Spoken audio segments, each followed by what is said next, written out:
aku. Bila nak mencari susah. Tapi bila dah dapat kita buang macam tu je.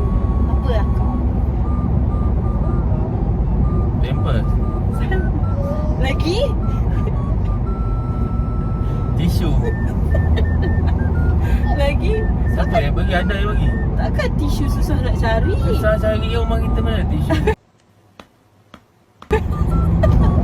Cepatlah. Aduh. Susah nak cari. Lepas tu buang. Dan apa kita buang? Biasa skandal bil je. Tahu benda? Apa dia? Terhidung.